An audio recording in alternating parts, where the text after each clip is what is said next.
Sunday ശാലോമിലേക്ക് സ്വാഗതം. ഞാൻ Jose John Mallikassery. 2 ദിവസം മുൻപ് ട്രംപ് മുഴക്കിയ ഭീഷണിയുടെ അലയൊളികൾ അടങ്ങുന്നതിന് മുൻപ് തന്നെ ഖത്തർ വീണ്ടും മീഡിയേറ്ററായി പ്രത്യക്ഷപ്പെടാം എന്നൊരു വാഗ്ദാനം നൽകിയതായി ഇന്ന് വാർത്തകൾ പ്രത്യക്ഷപ്പെടുന്നുണ്ട്. ട്രംപിൻ്റെ ഭീഷണി ആർക്ക് നേരെയായിരുന്നു എന്ന് അദ്ദേഹം ഡിഫൈൻ ചെയ്യുന്നില്ല. അദ്ദേഹം ആകെ പറഞ്ഞത് 2025 ജനുവരി 20 മുൻപ് മുഴുവൻ ബന്ദികളെയും കൊടുത്തില്ലെങ്കിൽ, റിലീസ് ചെയ്തില്ലെങ്കിൽ നരകം കാണേണ്ടി വരും എന്നാണ് പറയുന്നത്. ഇതിൽ ഉൾപ്പെട്ടവർ നരകം കാണേണ്ടി വരും. അപ്പോൾ ഉൾപ്പെട്ടവരാരാണെന്ന് അദ്ദേഹം ഡിഫൈൻ ചെയ്തിട്ടില്ല. അപ്പോൾ ഇതിൽ ഉൾപ്പെട്ടവരെന്നുള്ളത് നമ്മളൊക്കെ പെട്ടെന്ന് മനസ്സിലാക്കുക ഹമാസിനെ. പക്ഷേ അതിൻ്റെ പിന്നിൽ ഹമാസ് എന്നുള്ളത് ഇറാൻ്റെ ഒരു കൈ മാത്രമാണെന്ന് എല്ലാവർക്കും അറിയാം. അപ്പോൾ ഇറാൻ അവിടെ ഉണ്ട്, ഖത്തർ അവിടെ ഉണ്ട്. ഖത്തറും ഇവരെ സപ്പോർട്ട് ചെയ്യുകയും ഇവരുടെ ബാങ്കിങ് സംവിധാനങ്ങളെ സപ്പോർട്ട് ചെയ്യുകയും ഇവർക്കുള്ള മുഴുവൻ ഫണ്ടും ഖത്തറിലോട്ട് ട്രാൻസ്ഫർ ചെയ്യപ്പെടുകയും ഒക്കെ ചെയ്തിട്ടുണ്ട്. ഖത്തറും ഇതിനകത്ത് ഹൈലി ഇൻവോൾവാണ്. ചെറിയൊരു പങ്ക് ഈജിപ്തിനുണ്ട്. അപ്പോൾ ഇദ്ദേഹം ഇതിൽ ഉൾപ്പെട്ടവർ എന്നാണ് പറഞ്ഞത്. അപ്പോൾ ആരെയാണ് ഇദ്ദേഹം ലക്ഷ്യം വെച്ചതെന്ന് ഉറപ്പില്ലാത്തത് കൊണ്ടായിരിക്കാം ഒരുപക്ഷെ ഖത്തർ വേഗം ചാടിയിറങ്ങി ഞങ്ങൾ മീഡിയേഷന് വരാം എന്ന് പറയുന്നു. ഈജിപ്ത് ബേസായിട്ട് മീഡിയേഷൻ നടക്കുന്നുണ്ട്. ഇതിൻ്റെ ബാക്ക്ഗ്രൗണ്ട് എന്ന് പറയുന്നത് അതിനും ഒരു ദിവസം മുൻപ് ഏദൻ അലക്സാണ്ടർ എന്ന് പറയുന്ന ഒരു ബന്ദിയുടെ, അമേരിക്കൻ ഇസ്രായേലി ആയിട്ടുള്ള ഒരു ബന്ദിയുടെ, അമേരിക്കൻ പൗരനാണ്, അമേരിക്കൻ പൗരനായിട്ടുള്ള ഒരു ബന്ദിയുടെ ഒരു ചിത്രം, ഒരു വീഡിയോ ഹമാസ് റിലീസ് ചെയ്തിരുന്നു. ഞാനത് പറഞ്ഞു, ഇത് എല്ലാ കൊള്ളക്കാരും ചെയ്യുന്ന പണിയാണ്, ബന്ദികളെ പിടിച്ചു വെച്ചിട്ട് അവരെ കൊണ്ട് ഇടിച്ച് അവർക്ക് വേണ്ടത് പറയിപ്പിക്കുന്ന രീതി. അപ്പോൾ അതങ്ങനെ ഉണ്ടായി. അപ്പോൾ അത് നിശ്ചയമായും അമേരിക്കൻ മനസാക്ഷി അത് മുറിപ്പെടുത്തിയിട്ടുണ്ട്. നമ്മളുടെയൊക്കെ നാട്ടിലിപ്പോൾ അല്ല, പൗരന്മാർക്ക് വലിയ വില കൊടുക്കുന്ന നാടാണ് ഇതൊക്കെ. ഇസ്രായേൽ പൗരന്മാർക്ക് കൊടുക്കുന്നതിനേക്കാൾ കൂടുതൽ മൂല്യം അമേരിക്ക പൗരന്മാർക്ക് കൊടുക്കുന്നുണ്ട്. ഒരു അമേരിക്കൻ പൗരൻ ഒരു റിസ്കിലാവുക എന്ന് പറഞ്ഞാൽ അവരുടെ രാജ്യം റിസ്കിലായതുപോലെയാണ്. അത്രയും ഗൗരവമായിട്ട് അവരതിനെ കാണുക. അപ്പോൾ നിശ്ചയമായി അമേരിക്ക ഇസ്രായേൽ ആ ഒരു ഓപ്പർച്യൂണിറ്റി ഉപയോഗിക്കുകയാണ് ചെയ്തത്. ഇസ്രായേൽ ഉപയോഗിച്ച് എങ്ങനെയാണെന്ന് ചോദിച്ചാൽ അവരതിൻ്റെ വെരി നെക്സ്റ്റ് ഡേ വേറൊരു കാര്യം പറഞ്ഞു. വേറൊരു അമേരിക്കൻ ഇസ്രായേലി പൗരത്വമുള്ള ആൾ, അമേരിക്കൻ പൗരൻ ഒമർ നൂത്ര എന്ന് പറയുന്ന ആൾ ഇവരുടെ കസ്റ്റഡിയിലുണ്ട്. പക്ഷേ അയാൾ കൊല്ലപ്പെട്ടിട്ടുണ്ട് എന്നാണ് പറയുന്നത്. അപ്പോൾ അത് കൃത്യമായി IDF-ന് വിവരം കിട്ടിയിട്ടുണ്ട്. ഈ ഒമർ നൂത്ര എന്ന് പറയുന്ന ആൾ അന്ന് പിടിച്ചുകൊണ്ട് പോയതാണ്, ഒക്ടോബർ 7 പിടിച്ചുകൊണ്ട് പോയതാണ്. അയാൾ ഹമാസിൻ്റെ കയ്യിൽ വെച്ച് വധിക്കപ്പെട്ടിട്ടുണ്ട് എന്ന വിവരം കിട്ടി. അപ്പോൾ 2 പൗരന്മാരുടെ കാര്യമാണ്. സ്വാഭാവികമായിട്ടും അമേരിക്കൻ മനസാക്ഷി കത്തിയ സംഗതിയാണ്. ആ സമയത്ത് ട്രംപിന് പിടിച്ചു നിൽക്കാൻ പറ്റില്ല, അദ്ദേഹത്തിന് എന്തെങ്കിലും പറഞ്ഞേ പറ്റും. വാസ്തവത്തിൽ ഈ ട്രംപിൻ്റെ ഈ പ്രസ്താവന ട്രംപിനെ കൊണ്ട് ഇസ്രായേൽ പറയിപ്പിച്ചതാണ്. ഈ പറയുന്ന ആളുടെ ഇവർ നേരത്തെ തന്നെ അറിഞ്ഞിട്ടുണ്ടാവും ഇയാൾ വധിക്കപ്പെട്ടു എന്നുള്ളതൊക്കെ.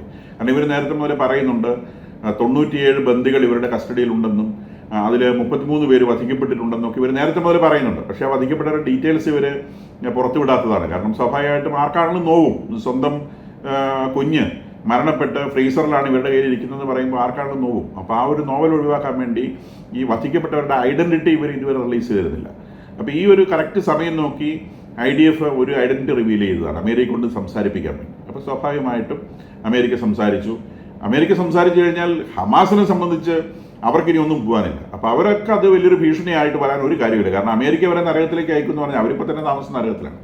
അതിനപ്പുറത്തേക്ക് ഒരു നരകത്തിലേക്കൊന്നും അവരെ അയക്കാൻ പറ്റത്തില്ല. മാത്രമല്ല IDF ചെയ്യുന്നത് പോലെ ഓരോ മാളങ്ങളിലും കൈയിട്ട് തപ്പിയുള്ള പരിപാടിയൊന്നും അമേരിക്കൻ സേനയ്ക്ക് ചെയ്യാൻ പറ്റില്ല. അമേരിക്കൻ സേനയ്ക്ക് ആകെ ചെയ്യാൻ പറ്റുന്ന ആകാശത്തുകൊണ്ട് കുറേ ബോംബ് വരെ തലക്കിടുക എന്നുള്ളതാണ്. അപ്പോൾ അത് ഇവരുടെ അടുത്ത് നടക്കത്തില്ല. ആന ചവിട്ടിയാൽ ഉറുമ്പ് ചാവത്തില്ല. ഉറുമ്പിനെ കൊല്ലണമെങ്കിൽ അതിനുള്ള ടാക്ടിക്സ് ഉപയോഗിക്കണം. ആന വന്നിട്ട് ചവിട്ടിയാൽ ഉറുമ്പ് ചാവില്ല. അപ്പം അത് അമേരിക്ക ഉദ്ദേശിച്ചത് വേറെ ചില ആളുകളെയാണെന്നുള്ളത് നിശ്ചയമാണ്. അത് കൊള്ളേണ്ട സ്ഥലത്ത് കൊണ്ടിട്ടുണ്ട്. അതുകൊണ്ടാണ് ഖത്തർ ഇപ്പോൾ ഇറങ്ങി വന്ന് ഞങ്ങൾ ഈ പ്രശ്നം തീർക്കാമെന്ന് പറഞ്ഞുകൊണ്ട് വരുന്നത്. കാരണം അമേരിക്ക ഇല്ലാതെ ഖത്തറിന് ജീവിക്കാൻ പറ്റില്ല. ഒരു അമേരിക്കൻ എയർബേസ് ഖത്തറിലുണ്ട്. അമേരിക്കൻ എയർബേസും അമേരിക്കൻ സെൻട്രൽ കമാൻഡും ഒക്കെ ഉള്ളത്, ആ ഗൾഫ് റീജിയനിലെ സെൻട്രൽ കമാൻഡും ഒക്കെ ഉള്ളത് ഖത്തറിലാണ്. അതിൻ്റെ ഒരു ബലത്തിലാണ് ഖത്തർ ജീവിച്ചു പോകുന്നത്. കാരണം ദൈവത്തിൻ്റെ ആൾക്കാരായിട്ട് ഒരുപാട് ഗ്രൂപ്പുകൾ ഈ അറേബ്യൻ നാടുകളിൽ ഇങ്ങനെ ഓടി നടക്കുന്നുണ്ട്. അത് അങ്ങനത്തെ കുറേ ഗ്രൂപ്പുകളാണ്. ഇപ്പോൾ സിറിയ കിടന്ന് കച്ചറ ഉണ്ടാക്കുന്നത്. അവിടെ കച്ചറ ഉണ്ടാക്കുന്ന ഗ്രൂപ്പുകൾക്ക് എണ്ണമില്ല. ഈ HTS എന്ന് പറഞ്ഞ് ഇപ്പോൾ സിറിയയുടെ നേരെ ഇറച്ചി കയറി വരുന്ന വിമത സേന, അതൊരു 10-25 ഭീകര സംഘടനകളുടെ ഒരു അഗ്ലോമറേഷനാണ്. അതെല്ലാം കൂടി ഒന്നിച്ചായി വരുന്നത്. അതിനൊരു ലീഡർഷിപ്പ് ഒരാൾ കൊടുത്തിട്ട് അതെല്ലാം കൂടി ഇങ്ങനെ വരികയാണ്. അപ്പോൾ ഇതെല്ലാം അറബ് നാടുകളിൽ ഇങ്ങനെ സ്വർഗത്തിൽ പോകാൻ തയ്യാറായിട്ട് ഒരുപാട് പേര് തോക്കുമാളുമായിട്ട് നടപ്പുണ്ട്. കാരണം ഇവർക്കൊന്ന് മരിച്ചു കിട്ടിയാൽ മതി. അപ്പോൾ അതിനെ അവർ എങ്ങനെയെങ്കിലും അത് ദൈവത്തിൻ്റെ യുദ്ധമാക്കി മാറ്റും. എന്തെങ്കിലും ഒരു ഡെഫിനേഷൻ പറഞ്ഞിട്ട് ദൈവത്തിന് വേണ്ടിയാണ് യുദ്ധം ചെയ്യുന്നതെന്ന് പറഞ്ഞ് അതിന് രാജ്യമോ മണ്ണോ അതിർത്തികളോ ഒന്നും വിഷയമല്ല. അവരെവിടെയും പോയിട്ട് യുദ്ധം ചെയ്യും. അവർക്ക് രാജ്യസ്നേഹം എന്ന് പറഞ്ഞൊരു സാധനമില്ല. അതുകൊണ്ടാണ് ഒരു അറബ് രാജ്യത്തിനും കൊള്ളാവുന്ന ഒരു പട്ടാളം ഇല്ലാത്തതിൻ്റെ ഒന്നാമത്തെ റീസൺ എന്നത് രാജ്യസ്നേഹമില്ല. അവർക്ക് മതസ്നേഹം മാത്രമേ ഉള്ളൂ. ഈ മതസ്നേഹം എന്ന് പറയുമ്പോൾ അത് കുറച്ച് യൂണിവേഴ്സലാണ്, ബൗണ്ടറികളുടെ ഉള്ളിൽ നിൽക്കുന്നതല്ല. അതുകൊണ്ട് എവിടെ പോയി ആളെ കൊല്ലാൻ നടക്കുക എന്നുള്ളതാണ് അവരുടെ ഒരു പൊതു നയം. അപ്പോൾ ഇത് ഖത്തറിലും സംഭവിക്കും. ഈ പറഞ്ഞ നിരവധി സെക്റ്റുകളും സാധനങ്ങളും ഒക്കെ ഇവിടെയുണ്ട്. പക്ഷേ ഇവനൊന്നും അവിടെ തലപൊക്കത്തില്ല. അതിന് റീസൺ അവിടെ അമേരിക്കൻ പട്ടാളം ഉണ്ട് എന്നുള്ളതാണ്. അപ്പോൾ അമേരിക്കൻ പട്ടാളത്തിൻ്റെ ബലത്തിലാണ് ഖത്തർ അവിടെ ജീവിക്കുന്നത്. യുണൈറ്റഡ് അറബ് എമിറേറ്റ്സ് ഈ ഖത്തറിലെ ഈ സൈനിക താവളം, അമേരിക്കൻ സൈനിക താവളം UAE മാറ്റണമെന്ന് പ്രഷറൈസ് ചെയ്യുന്നുണ്ട്. അപ്പോൾ അത് UAE മാറ്റുകയാണെങ്കിൽ സ്വാഭാവികമായിട്ടും ഖത്തറിന് ഇവരിൽ നിന്നുള്ള പ്രൊട്ടക്ഷൻ നഷ്ടപ്പെട്ടു പോകും. UAE മാറ്റിക്കഴിഞ്ഞാൽ അമേരിക്ക അതിൻ്റേതായ അഡ്വാൻറ്റേജും ഉണ്ട്. അപ്പോൾ അത് ഉപയോഗിച്ച് അമേരിക്ക ഇത് മാറ്റിക്കളയുമോ എന്നുള്ള ഭയമാണ് പ്രധാനമായിട്ടും ഖത്തറിനെ ഇപ്പോൾ പെട്ടെന്ന് ചാടി ഇറങ്ങിയിട്ട് ഞങ്ങൾ ഈ പ്രശ്നം തീർക്കാം എന്ന് പറഞ്ഞു വരാൻ ഇടയാക്കിയിട്ടുള്ളതെന്നാണ് വിചാരിക്കുന്നത്. മറ്റേത് ഇവർ ഇതിൽ നിന്ന് അങ്ങ് ഒഴിഞ്ഞു നിൽക്കാനാണ് ശ്രമിച്ചത്. ഹമാസിനെ ചവിട്ടി അങ്ങ് പുറത്താക്കി. അതോടെ ഞങ്ങൾ ഇത്രയും കാലം ചെയ്തു വെച്ചതെല്ലാം അങ്ങ് തീർന്നു എന്നാണ് ഖത്തർ പറഞ്ഞു വയ്ക്കാൻ ശ്രമിച്ചു. ഇത്രയും കാലം ഇതിനെ വളർത്തിക്കൊണ്ടു വന്നതും ഇതിനാവശ്യമായ ഫണ്ട് ശേഖരിച്ചു കൊടുക്കാൻ ഉള്ള ഇടനിലക്കാരനായി നിന്നതൊക്കെ ഖത്തറാണ്. അപ്പോൾ ഖത്തറിന് അങ്ങനെ അവിടെ നിന്ന് ഒഴിഞ്ഞു മാറി പോകാൻ പറ്റില്ല. അപ്പോൾ അതുകൊണ്ടായിരിക്കാം ഖത്തർ ഇപ്പോൾ ഇതിനകത്തേക്ക് ടോക്കിന് വരാമെന്ന് പറയുന്നത്. അതിനിടയിലൂടെ ഇന്നലെ ഇറ്റ സ്വാസ്കി എന്ന് പറയുന്ന ഒരു ഇസ്രായേലി പൗരൻ്റെ ബോഡി കൂടി IDF റിക്കവർ ചെയ്യാൻ കഴിഞ്ഞിട്ടുണ്ട്. ഇവരുമായിട്ടുള്ള യുദ്ധത്തിൽ കിട്ടിയ ശവശരീരങ്ങളിൽ ഒരെണ്ണം ഇറ്റ സ്വാസ്കി എന്ന് പറയുന്ന ആളുടെ ശവശരീരമാണ്. അപ്പോൾ ഇവരുടെ കയ്യിൽ കിട്ടിയ ഇതുവരെയുള്ള കണക്കനുസരിച്ച് ആകെ ഇവർ തട്ടിക്കൊണ്ടുപോയത് 251 ആളുകളെയാണ്. 1200 അടുത്തേക്കുള്ള ആളുകളെയാണ് അവിടെ അവർ കൊന്നു കളഞ്ഞത്. ഇസ്രായേലിനകത്ത് പ്രവേശിച്ചപ്പം അവിടെ വധിച്ചു കളഞ്ഞത് 1200 അടുത്ത ആളുകളെയാണ്. തട്ടിക്കൊണ്ടുപോയത് 251 ആളുകളെയാണ്. അത് പല രാജ്യത്തു നിന്നുള്ള ആളുകളുണ്ട്. ബഹുഭൂരിഭാഗം ഇസ്രായേലുകളാണ്. എന്നാലും അമേരിക്കൻ പൗരന്മാർ, ബ്രിട്ടീഷ് പൗരന്മാർ, ഫ്രഞ്ച് പൗരന്മാരൊക്കെ ഉണ്ടായിരുന്നു അതിനകത്ത്. അപ്പോൾ അതിൽ തട്ടിക്കൊണ്ടുപോയ 251 പേരിൽ 105 പേരെ ഒരു സമാധാന ടോക്കിൻ്റെ ഭാഗമായിട്ട് ബന്ദികളെ അങ്ങോട്ടും ഇങ്ങോട്ടും എക്സ്ചേഞ്ച് ചെയ്തു. ഇസ്രായേൽക്കാരുടെ കയ്യിലുള്ളവരെ പാലസ്തീനയുടെ അങ്ങോട്ട് കൊടുത്തു. പകരം ഈ 105 പേരെ ഇവരെ ജീവനോടെ ഇങ്ങോട്ട് കൊടുത്തു. അതുകൂടാതെ 12 ആളുകളെ IDF ജീവനോടെ രക്ഷപ്പെടുത്തിയിട്ടുണ്ട്. 37 ശവശരീരങ്ങളും അവർക്ക് റിക്കവർ ചെയ്യാൻ സാധിച്ചിട്ടുണ്ട്. അങ്ങനെ ആകെ 154 ആളുകളെ മരിച്ചോ ജീവനോടെ അവർക്ക് തിരിച്ചു കിട്ടിയിട്ടുണ്ട്. അപ്പോൾ 154-ൽ 117 പേരെ ജീവനോടെ തിരിച്ചെത്തി. 105 കൊടുത്തതാണ്, ബാക്കി 12 പിടിച്ചെടുത്തതാണ്. 37 പേര് ശവശരീരങ്ങളായിട്ടാണ് കിട്ടിയിട്ടുള്ളത്. ഇനി ബാക്കിയുള്ളത് 97 പേരാണ്. IDFൻ്റെ കണക്ക് പ്രകാരം ഇനി ബാക്കിയുള്ളത് 97 പേരാണ്.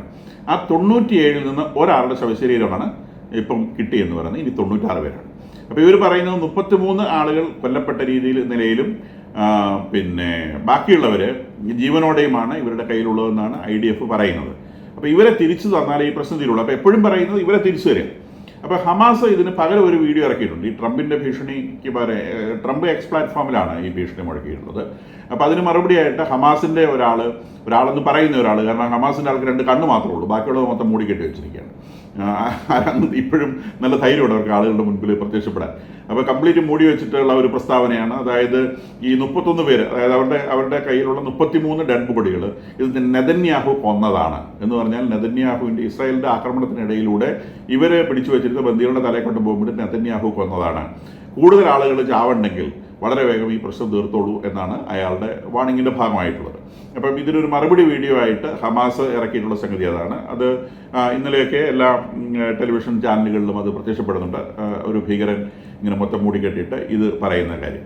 അപ്പം അദ്ദേഹം പറയുന്നത് ഈ മരണങ്ങൾക്കെല്ലാം ഉത്തരവാദി നെതന്യാഹുവാണ്. നെതന്യാഹു പാലസ്തീന ആക്രമിക്കുന്നത് കൊണ്ട് അല്ലെങ്കിൽ ഗാസ ആക്രമിക്കുന്നത് കൊണ്ട് നെതന്യാഹു ഇടുന്ന ബോംബ് വീണാണ് ഇവരൊക്കെ ചത്തുപോകുന്നത് എന്നാണ് അദ്ദേഹം പറഞ്ഞു വയ്ക്കുന്നത്. അപ്പോൾ ഇവർക്ക് കിട്ടിയിട്ടുള്ള ഈ IDF പറയുന്നത് അവർക്ക് ഒരു മാളത്തിൽ നിന്ന് 7 ഡെഡ് ബോഡികൾ ഒന്നിച്ച് കിട്ടിയിരുന്നു. ആ ഡെഡ് ബോഡികളെല്ലാം എല്ലാ ചെറുപ്പക്കാരുടെയാണ്. ആ ഡെഡ് ബോഡികളെല്ലാം വെടിയേറ്റ് മരിച്ച ഡെഡ് ബോഡികളാണ്. അവർ കിട്ടിയ ആ ഡെഡ് ബോഡി കിട്ടിയ സ്ഥലം അവർ ബോംബ് ചെയ്യുക ചെയ്തിട്ടുണ്ടായിരുന്നത്. ഇവരുണ്ട് എന്ന് അറിഞ്ഞുകൊണ്ടല്ല, ബന്ധുക്കളുണ്ട് എന്ന് അറിഞ്ഞുകൊണ്ടല്ല ബോംബ് ചെയ്തത്. ബോംബ് ചെയ്ത് കഴിഞ്ഞ് അവർക്ക് അവിടെ ആകെ 7, 6, 13 ഡെഡ് ബോഡികൾ അവിടെ നിന്ന് കിട്ടി. ആ 13 ഡെഡ് ബോഡികളിലെ 7 ഹമാസ് ഭീകരന്മാരുടെയാണ്. അതെല്ലാം ബോംബ് വീണതിൻ്റെ പരിക്കുകൾ കൊണ്ട് മരിച്ചു പോയതാണ്. മറ്റേ ഈ 6 ക്യാപ്റ്റീവ്സിൻ്റെ ബന്ധികളുടെ ബോഡി അവർക്ക് കിട്ടിയത് മുഴുവൻ ബുള്ളറ്റ് കൊണ്ട് മരിച്ചാണ്, വെടിയേറ്റ് മരിച്ചാണ്. അപ്പോൾ ഇവർ പറയുന്നത് അവരെ ഈ ആക്രമണം വരുന്ന സമയത്ത് രക്ഷപ്പെടാനാവാത്ത ഒരു മൊമെൻറ്റിൽ ഈ ആളുകൾ, ഈ ഹമാസ് ആളുകൾ അവരെ വെടിവെച്ച് കൊലപ്പെടുത്തിയിട്ട് മറ്റൊരു മരണത്തിന് കീഴടങ്ങിയായിരുന്നു എന്നാണ് IDF പറയുന്നത്. അപ്പോൾ ഇവരുടെ കിട്ടിയിട്ടുള്ള മിക്കവാറും എല്ലാ ശവശരീരങ്ങളും ബുള്ളറ്റേറ്റ് മരിച്ചതാണ്. ഹമാസ് അവിടെ ഇസ്രായേൽ അവിടെ ബുള്ളറ്റ് പ്രയോഗിക്കുന്നില്ല.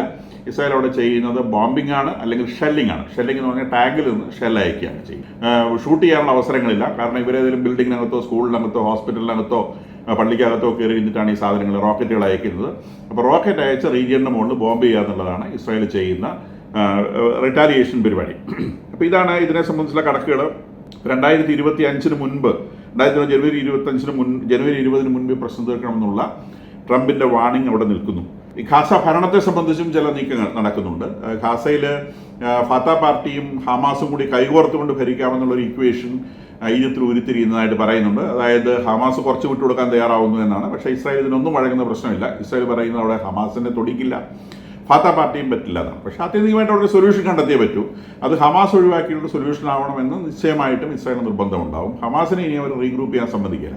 കാരണം ഇത് ഭീകര പ്രസ്ഥാനമാണ്. ഭീകര പ്രസ്ഥാനത്തെ പെർമനൻ്റ് ആയിട്ടും തുടച്ചു നീക്കുക എന്നുള്ളത് ഓൾമോസ്റ്റ് ഇമ്പോസിബിൾ ആയിട്ടുള്ള കാര്യമാണ്. കാരണം ഇത് ഓരോ സിംഗിളായിട്ടുള്ള ഇൻഡിവിജ്വലിൻ്റെ മനസ്സിൽ ഫോം ചെയ്യുന്ന ഒരു സാധനമാണ്. അപ്പോൾ അവൻ സ്വർഗത്തിൽ പോകാൻ വേണ്ടി ഇറങ്ങിത്തിരിക്കുന്നവനാണ്. അവൻ്റെ മനസ്സിൽ നിന്ന് തുടച്ചു നിൽക്കാൻ പറ്റില്ല. ഒരു രാജ്യത്തെയാണ് നിങ്ങൾക്ക് യുദ്ധം ചെയ്ത് തോൽപ്പിക്കാൻ പറ്റും. ഇത് ചെതറിക്കിടക്കുന്ന വ്യക്തികളാണ്. ഈ ചെതറിക്കിടക്കുന്ന വ്യക്തികളെ നിങ്ങൾക്ക് ഒരിക്കലും യുദ്ധം ചെയ്ത് തോൽപ്പിക്കാനാവില്ല. അവർ പിന്നീട് സമയം കിട്ടുമ്പോൾ റീഗ്രൂപ്പ് ചെയ്യും. ഇപ്പോൾ ഈ ഹെസ്ബുള്ളയായിട്ട് ഇസ്രായേൽ വെടിനിർത്തുമ്പോഴും സംഭവിക്കുന്ന അതേ സംഗതിയാണ്. അവർ വെടിനിർത്തിയ സമയം കൊണ്ട് മറ്റവർ എന്നാൽ കിട്ടിയത് മതി പോയേക്കാന്ന് അവർ വിചാരിക്കില്ല. അവരെവിടെയെങ്കിലും റീഗ്രൂപ്പ് ചെയ്യും. അപ്പോൾ അത് റീഗ്രൂപ്പ് ചെയ്യുന്നത് കൊണ്ടാണ് ലെബനോണിൽ ഇപ്പോഴും ഒരു വെടിനിർത്തലുമില്ല. അവിടെ ഉഷാറായിട്ട് വെടി നടന്നുകൊണ്ടിരിക്കുകയാണ്. മിനിഞ്ഞാന്ന് കാലത്ത് വെടിനിർത്തലിന് ശേഷമുള്ള ഏറ്റവും വലിയ ആക്രമണം ഇസ്രായേൽ അഴിച്ചുവിട്ടിട്ടുണ്ട്. ലെബനോണിൻ്റെ തെക്കൻ ലെബനോണിൽ വ്യാപകമായ ആക്രമണം നടത്തുകയും 10-30ഓളം ആളുകൾ കൊല്ലപ്പെടുകയും ചെയ്തിട്ടുണ്ട്. അപ്പോൾ ഇവർ പ്രധാനമായിട്ടും ഇത് ചെയ്യുന്നത് സിവിലിയൻസിന് സിറിയയിലേക്ക് ക്രോസ് ചെയ്യാൻ വേണ്ടി, സിറിയ ലെബനോൺ ബോർഡറിൽ സിവിലിയൻസിനെ ക്രോസ് ചെയ്യാനുള്ള സ്ഥലത്തുകൂടി ഹെസ്ബുള്ള വ്യാപകമായ തോതിൽ ആയുധങ്ങൾ കടത്തുന്നു എന്നതാണ് ഈ ആക്രമണത്തിനൊക്കെ അടിസ്ഥാനമായിട്ടുള്ള കാരണം. അപ്പോൾ അവർ ആ റൂട്ട് അവർ കംപ്ലീറ്റ് കട്ട് ഓഫ് ചെയ്തിട്ടുണ്ട്. ബോംബെ കംപ്ലീറ്റ് കട്ട് ഓഫ് ചെയ്തിട്ടുണ്ട്. അവർ കടന്നു പോകാൻ പറ്റാത്ത അവസ്ഥയിലാക്കിയിട്ടുണ്ട്. എങ്കിൽ പോലും അവർക്കത് പുനർനിർമ്മിക്കാൻ കഴിയും. അപ്പോൾ ഇതിങ്ങനെ കണ്ടിന്യൂസ് ആയിട്ട് ഒരിടത്ത് ഭീകരനല്ലേ വേറൊരിടത്ത് വന്നുകൊണ്ടിരിക്കും. ഇപ്പോൾ സിറിയയിൽ സംഭവിക്കുന്നത്, സിറിയയിൽ ഇപ്പോൾ ഇറാഖിൽ നിന്നുള്ള ഭീകരന്മാർ, ഹിസ്ബുള്ള ഭീകരന്മാർ ഇറാഖിൽ നിന്ന് ക്രോസ് ചെയ്ത് സിറിയയിലേക്ക് എത്തുകയാണ്, സിറിയയിലെ അസാദ് ഭരണകൂടത്തെ സഹായിക്കാൻ. അപ്പം അസാദ് ഭരണകൂടത്തെ എത്രത്തോളം സഹായിക്കാൻ കഴിയും എന്നുള്ളത് കണ്ടറിയേണ്ട വിഷയമാണ്. കാരണം അതിൻ്റെ വടക്കൻ ഭാഗത്ത് തുർക്കിയുടെ ബോർഡറിൽ നിന്നാണ് സുന്നി ഭീകരന്മാർ, ഇതെല്ലാം ഭീകരന്മാരാണ്. അപ്പോൾ ഇവരെ സംബന്ധിച്ച് ഈ ഇസ്ലാമിക തീവ്രവാദികളെ സംബന്ധിച്ച്, അത് കേരളത്തിലുള്ള തീവ്രവാദികളെ സംബന്ധിച്ചാണെങ്കിലും ലോകത്തിൻ്റെ ഏത് ഭാഗത്തുള്ള തീവ്രവാദികളെ സംബന്ധിച്ചാണെങ്കിലും അവർക്ക് പടയാളികളെന്ന് പറയുന്നവരും തീവ്രവാദികളെന്ന് പറയുന്നവരും തമ്മിൽ വ്യത്യാസമില്ല. അവരുടെ താല്പര്യങ്ങൾക്കെതിരെ പൊരുതുന്നവരൊക്കെ തീവ്രവാദികളും അവരുടെ താല്പര്യങ്ങൾക്ക് അനുകൂലമായി പൊരുതുന്നത് ഇപ്പോൾ പടയാളികളുമാണ്.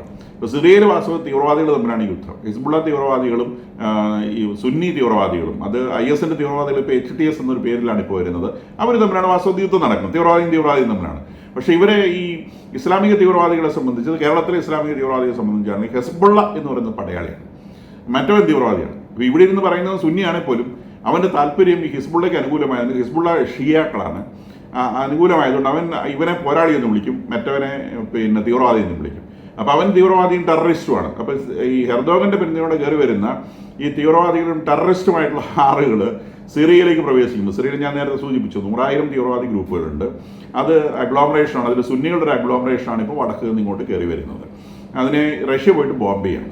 അപ്പം ഹമാസിനെ ഇസ്രായേൽക്കാർ ബോംബ് ചെയ്യുമ്പോൾ പറയുന്നു പാവങ്ങൾ കൊല്ലുന്നു പറയുന്നു. അപ്പോൾ ഈ റഷ്യക്കാരുടെ ബോംബ് വിടാൻ പാവങ്ങളൊന്നും ചാവില്ലാവും. കാരണം ഇത് ആകാശത്താണ് വിടുന്നത്. ആകാശത്താണ് വിടുമ്പോൾ തീവ്രവാദിനെ നോക്കിയിട്ടല്ലല്ലോ ബോംബ് കൊല്ലുന്നത്. അപ്പോൾ ഹമാസ് പാലസ്തീനിൽ വീഴുന്ന ബോംബ് പൊട്ടുമ്പം എങ്ങനെയാണോ അവിടുത്തെ ആളുകൾ ചാവുന്നത്, അതുപോലെ തന്നെയാണ് സിറിയയിൽ റഷ്യ ബോംബിടുമ്പോഴും ആളുകൾ ചാവുന്നത്. അപ്പോൾ അവിടെ ചാവുന്നതിലും 99% സാധാരണക്കാർ തന്നെയാണ്. അതിനിടയ്ക്ക് ഇവർ ഈ തീവ്രവാദി എന്ന് വിളിക്കുന്ന ഈ സുന്നി HTSകാരൻ ഒരുത്തം പെട്ടെങ്കിലായി, ബാക്കി മരിക്കുന്നത് മുഴുവൻ ഇതുപോലെ പെണ്ണുങ്ങളും കുഞ്ഞുങ്ങളും ഇങ്ങനത്തെ ആളുകളാണ്. പിന്നെ അവർ ഹമാസുകാരൻ ചെയ്യുന്നവർ ആശുപത്രി കയറി ഇരുന്നിട്ട് മിസൈൽ അയക്കുക, സ്കൂളിൽ കയറി ഇരുന്നിട്ട് മിസൈൽ അയക്കുക, ആ പണി അവർ ചെയ്യുന്നില്ല. ആ പണി സിറിയൻ ഭരണകൂടം ചെയ്യുന്നുണ്ട് കേട്ടോ. നല്ല രസകരമായ കാര്യങ്ങൾ കേൾക്കാം. ഈ സിറിയൻ ഭരണകൂടം, എക്സിസ്റ്റിംഗ് ആയിട്ട് അസാദ് ഭരണകൂടം, അയാൾക്കെതിരെ എന്തെങ്കിലും റിബലിയൻ ഉണ്ടായി എന്ന് വിചാരിക്കുക, ഒരു ഗ്രാമപ്രദേശത്ത് എവിടെയെങ്കിലും റിബലിയൻ ഉണ്ടായെന്ന് വിചാരിക്കുക. അപ്പോൾ അയാൾ ആ ഗ്രാമപ്രദേശത്ത് ഒതുക്കാൻ വേണ്ടി നമ്മുടെ നാട്ടിലേക്കാണ് പോലീസിനാണ് അയക്കുക. അവർ പോലീസിനെ അയക്കാറില്ല, അവരയക്കുന്ന എയർഫോഴ്സിനെയാണ്, അല്ലെങ്കിൽ ടാങ്കുകളെയാണ്. ഇപ്പോൾ എയർഫോഴ്സിനെ അയച്ചു കഴിഞ്ഞാൽ അവർ ആദ്യം ചെയ്യുന്നത് ആ ഗ്രാമത്തിൽ പോയിട്ട് ഒരു സ്കൂളിനെയോ അല്ലെങ്കിൽ ഒരു പൊതുസ്ഥാപനത്തെ, ഒന്നെങ്കിൽ ഒരു സ്കൂൾ അല്ലെങ്കിൽ ഹോസ്പിറ്റൽ അവർ ബോംബ് ചെയ്യും. അപ്പോൾ ബോംബ് ചെയ്യുന്ന സമയത്ത് സ്കൂളിലൊക്കെയാണ് ധാരാളം കുട്ടികൾക്ക് മുറിവേൽക്കുന്ന സമയത്ത് ആ ഗ്രാമം മുഴുവൻ അവിടെ ഓടിയെത്തും. കാരണം കുഞ്ഞുങ്ങളെ രക്ഷിക്കാനാണല്ലോ. അപ്പോൾ ആരോഗ്യമുള്ള മനുഷ്യരെല്ലാവരും ഓടിയെത്തി ഈ കുഞ്ഞുങ്ങളുടെ രക്ഷാപ്രവർത്തനത്തിൽ ഏർപ്പെടുമ്പോൾ 2ാം സെറ്റ് ബോംബിങ് നടത്തും. അപ്പോൾ അവിടെയുള്ള മുഴുവൻ മനുഷ്യരും ചത്ത് കിട്ടും. നമ്മൾ ഈ തോട്ടിലൊക്കെ മീൻ പിടിക്കാൻ വേണ്ടി വലയിടുമ്പോൾ വലയ്ക്കകത്ത് തീറ്റ വെച്ച് കൊടുക്കുമല്ലോ. തീറ്റ വെച്ച് കൊടുക്കും, മീനെല്ലാം കൂടെ തീറ്റ തിന്നാൻ വല പൊക്കുന്ന പോലത്തെ ഒരു പരിപാടി. ആദ്യം കുഞ്ഞുങ്ങളെ ബോംബ് ചെയ്യുക, കുഞ്ഞുങ്ങളെ ബോംബ് ചെയ്ത് കഴിയുമ്പോൾ നാട്ടുകാരൊക്കെ ഓടി വരും. സ്വന്തം നാട്ടിൽ ചെയ്യുന്ന പരിപാടി കേട്ടോ, അന്യനാട്ടിൽ ചെയ്യുന്ന പരിപാടിയല്ല, അസാധ്യം ചെയ്യുന്ന പരിപാടിയാണ്. അപ്പോൾ ഈ ആളുകളെല്ലാം വരുന്ന സമയത്ത് അവരെ ബോംബ് ചെയ്ത് കൊന്നാളെ. അപ്പോൾ അതിനെയൊക്കെ ഇവർ പിന്നെ രക്ഷാപ്രവർത്തനം എന്ന് വിളിച്ചു കളയും, അല്ലെങ്കിൽ ദൈവത്തിന് വേണ്ടി ചെയ്യുന്ന മഹനീയമായ പ്രവർത്തനം എന്നൊക്കെ നമ്മുടെ ഇവിടെയൊക്കെയുള്ള തീവ്രവാദികൾ വിളിച്ചു കളയും. അത് മഹനീയ സംഭവമാണ്. ഗാസയിൽ ആളുകൾ മരിക്കുമ്പോൾ അത് ഭയങ്കര ക്രൂരതയാണ്. നിങ്ങൾ കാണുന്നില്ലേ, കുഞ്ഞുങ്ങൾ മരിക്കുന്നില്ലേ? അവൻ്റെ വീട്ടിൽ പോയി മാന്തി അവൻ്റെ വീട്ടിൽ ഉറങ്ങിക്കിടന്ന് കുഞ്ഞുങ്ങളെ എടുത്ത് കഴുത്തറത്ത് വന്ന കാര്യം അറിയുന്നില്ല. അവൻ്റെ പെണ്ണുങ്ങളെ അവൻ്റെ സ്റ്റേറ്റിൽ ബലാത്സംഗം ചെയ്ത കാര്യം മിണ്ടുന്നില്ല. ഇപ്പോൾ ഹമാസ് പറയുന്നത് ഇപ്പം പിന്നെ ആളുകൾ ഗാസയിൽ മരിക്കുന്നത് പിന്നെ ഇസ്രായേൽക്കാരെ ബോംബിട്ടിട്ടാണ്. ഗാസയിൽ ഞങ്ങൾ പിടിച്ചുകൊണ്ട് പോയ ബന്ധുകൾ മരിക്കുന്നത് ഇസ്രായേൽക്കാരെ ബോംബിട്ടിട്ടാണ്. അപ്പം അന്ന് 1200 പേര് അവിടെ മരിച്ചത് എങ്ങനെയാണ്? ഇവരവിടെ കയറി വീട്ടിൽ ഉറങ്ങിക്കിടന്നവരെ വലിച്ചെടുത്ത് തലയാർത്ത് കൊന്നതാണ്. അത് മിണ്ടൂല, ഇത് മാത്രമേ മിണ്ടുള്ളൂ. അപ്പോൾ ഇതിനെല്ലാം ഒരു ബാക്ക്ഗ്രൗണ്ട് ഉണ്ട്. സിറിയയിൽ കലാപരിപാടി മനോഹരമായിട്ട് തുടർന്നുകൊണ്ടിരിക്കുന്നുണ്ട്. 2 ഫോഴ്സുകൾ നടക്കും. അതിനിടയിലൂടെ സിറിയൻ ഭരണാധികാരി ഏകാധിപതിയാണെന്ന് ഓർക്കണം. ഈ ഏകാധിപതിമാർക്കൊരു സൂക്കേടുണ്ട്, അവർക്ക് അധികാരമില്ലാതെ ജീവിക്കാൻ പറ്റില്ല. അപ്പം അവർ അധികാരത്തിനുള്ള വഴികൾ എന്താണെന്ന് അന്വേഷിക്കും. അതുകൊണ്ട് അദ്ദേഹം അമേരിക്കയുടെ കാല് പിടിക്കാനും ഇസ്രായേലിൻ്റെ പോലും കാല് പിടിക്കാനും ശ്രമിക്കുന്നുണ്ട് എന്നാണ് പുതിയ വാർത്തകൾ. അപ്പം ഇറാനെ കൊണ്ട് ഒന്നിനും പറ്റൂല എന്ന് എനിക്ക് മനസ്സിലായി. അതിനിടയിലൂടെ ഇറാനിൽ നിന്ന് വന്ന വിമാനങ്ങൾ 2-3 വിമാനങ്ങൾ ആയുധമായിട്ട് ഇറാനിൽ നിന്ന് വന്നു.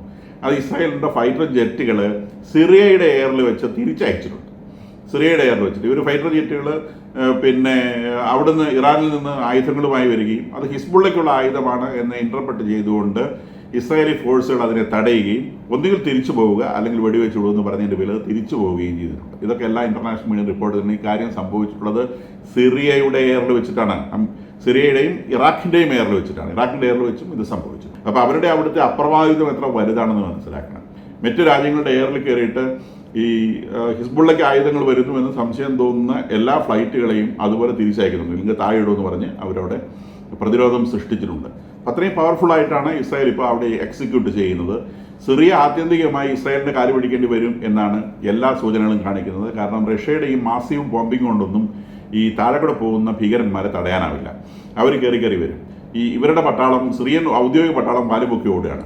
ഇനിയിപ്പോൾ ഇവിടുന്ന് ഇറാഖിൽ നിന്ന് കയറി വന്നു എന്ന് പറയുന്നത് 200-നും 300-നും ഇടയ്ക്കുള്ള ഹിസ്ബുള്ള ഭീകരന്മാരാണ്. ആ ഹിസ്ബുള്ള ഭീകരനും ഈ സുന്നി ഭീകരനും തമ്മിൽ കൂട്ടിമുട്ടിയാലും എണ്ണത്തിലൊരു മാച്ചും ആവില്ല. കാരണം സുന്നി ഭീകരൻ്റെ പുറകിൽ എർദോഗൻ പൂർണ്ണ ശക്തിയോടെ നിൽക്കുന്നുണ്ട്. എർദോഗന് വേറെ പ്രത്യേകിച്ച് തൽക്കാലം എൻഗേജ്മെൻ്റ് ഒന്നുമില്ല. അതുകൊണ്ട് റഷ്യയ്ക്കുള്ള മാതിരിയുള്ള പരിമിതികൾ എർദോഗനില്ല. എർദോഗന് കാര്യമായിട്ട് അവരെ സഹായിക്കാൻ പറ്റും. എർദോഗനെ ഒതുക്കുക എന്നുള്ളത് റഷ്യയുടെയും അമേരിക്കയുടെയും ഇസ്രായേലിൻ്റെയും സിറിയയുടെയും എല്ലാവരുടെയും താല്പര്യമായതുകൊണ്ട് സിറിയ ആത്യന്തികമായി വെസ്റ്റേൺ ഫോഴ്സുകളുടെ കാൽക്കൽ വന്ന് വീഴുമെന്നാണ് എല്ലാ അനലിസ്റ്റുകളും പറയുന്നത്. ഞാൻ നേരത്തെ പറഞ്ഞതുപോലെ ഈ കളി കാത്തിരുന്ന് കാണുകയെന്ന് വൃത്തിയുള്ളൂ. ദിവസങ്ങൾ കഴിയട്ടെ, റിസൾട്ടുകൾ വരും. നന്ദി, നിർത്തുന്നു. നമസ്കാരം.